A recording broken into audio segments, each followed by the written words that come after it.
Tesla persists with price nudges, Rivian's R2 teaser, LUCID CEO's cash bonus raises eyebrows, and more. Biggest EV stories of the week.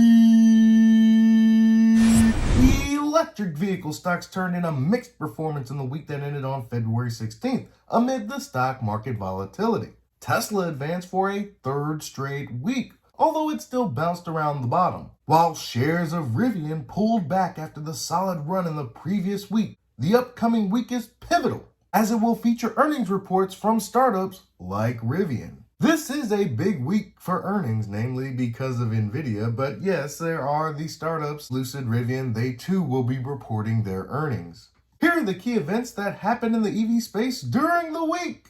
After a temporary $1,000 price cut for the Model Y long range in the US on February 10th, Tesla tinkered with the prices once again as it raised corresponding Model 3 variant prices by $500. An existing Model Y long-range inventory vehicle with the tax credit is now even more economical compared to the custom-made Model 3 long-range, coming in roughly $1,000 cheaper. After owning a Model 3, a Model Y, and now the Model X, my advice to you, just get the one that you want and keep it for as long as you possibly can. Regardless if you're paying cash, leasing, or taking out a loan, these differences are very, very minute. Get the vehicle that you want and make the adjustments in your budget. Stellantis announced that it would adopt Tesla's North American charging standard. Surprise, surprise. The legacy automaker said it would incorporate Tesla's NACS plug into select battery electric vehicles in North America starting in 2025. This week, Swedish labor union IF Metall announced a temporary relaxation of its ongoing strike against Tesla, allowing certain workshops to repair critically damaged Tesla vehicles from February 19th to April 30th. Well, that's awfully sweet of them. Rivian R2 teaser. On Thursday, Rivian teased the global launch of its next-gen low-cost electric vehicle platform, codenamed R2. I wonder what it would cost them to license R2D2 as their advertising mechanism. Lucid price cuts, CEO cash bonus. Luxury EV manufacturer Lucid, which is struggling to push out its high-end vehicles, reduced the prices of most of its variants and offered $1,000 to customers to buy charging equipment. Separately, Lucid said in a filing with the SEC that its board approved a $6 million cash bonus to CEO Peter Rawlinson, which was rewarded for the launch of the Lucid Gravity SUV. Given that the EV maker is still struggling with the ramp-up and demand softness, the move drew mixed reactions from investors and industry people, including Tesla's techno king Elon Musk. I wonder why. Ford, GM raised specter of partnerships to take on Chinese rivals. While speaking at the Wolf Research Conference, Mary Barra and Jim Farley separately expressed willingness to form partnerships to counter the threat from their Chinese rivals in overseas markets. Yeah, good luck with those. If there's a way that we can partner with others, especially on technologies that are not consumer-facing, and be more efficient with R&D as well as capital, we're all in.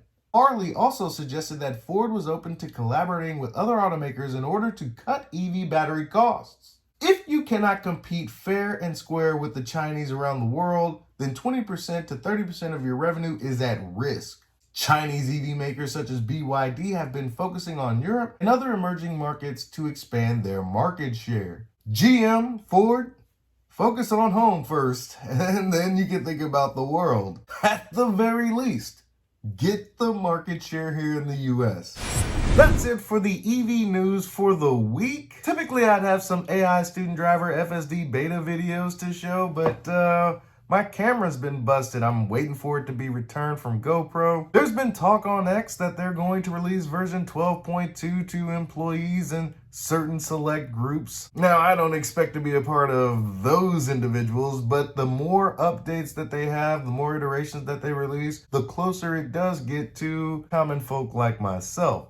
End-to-end neural nets. So far, we're just on 11.4.9. I use this thing every time I'm in the vehicle, and it makes driving that much easier. And by no means is it perfect. Mistakes are being made, but despite being an absolute driver, I do make for a decent driving instructor. I know what's right when I see it. I was born for the supervision role. Don't worry, my AI student driver will be back to catalog all of its progress. Just know in the meantime, I am clocking as many FSD beta driving miles as I possibly can inside Panda. And despite the occasional error here or there, especially around the construction zones, I am absolutely satisfied with this service. It's only a matter of time, people, before this artificial general intelligence takes over and becomes way better than the average human being.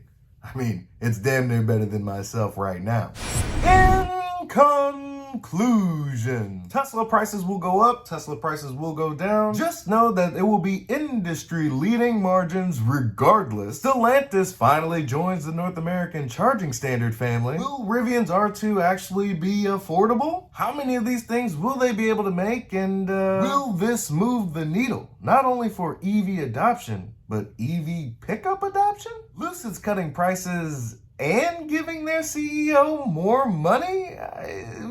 Does this company make any money? And Ford and GM are finding it a little difficult to compete with the Chinese EV makers in overseas markets. What do you think is going to happen when they come over here? Oh boy. That's all I got for you today. Be easy. Peace.